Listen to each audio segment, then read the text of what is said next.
لاکھوں کروڑوں درود نبی اکرم صلی اللہ علیہ وآلہ وسلم پر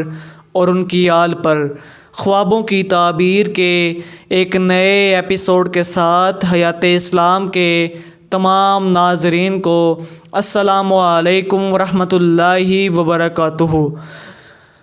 حضرت ابن سیرین رحمۃ اللہ علیہ نے فرمایا ہے کہ اگر کوئی شخص خواب میں دیکھے کہ اس کے گھر کا آستانہ یعنی دہلیز، چوکھٹ یا دروازہ بلند ہوا ہے تو اس امر کی دلیل ہے کسی قدر مال و نعمت اور مرتبے کی بزرگی پائے گا،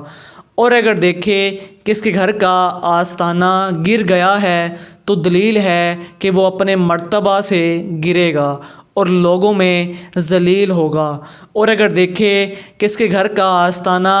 بارش کی طرح صاف پانی گراتا ہے تو دلیل ہے کسی قدر مال اور نعمت پائے گا، اور اگر دیکھے کہ اس کے گھر کے آستانے سے سانپ اور بچھو گرتے ہیں تو دلیل ہے کہ بادشاہ سے یا حاکم سے اس کو رنج پہنچے گا۔ حضرت کرمانی رحمۃ اللہ علیہ نے فرمایا ہے کہ اگر کوئی شخص دیکھے کہ گھر کا آستانہ اس پر گرا ہے اور وہ خود اس کے نیچے پھنس گیا ہے تو اس کی ہلاکت کے خوف سے دلیل ہے، اور اگر دیکھے کہ اس کے گھر کا آستانہ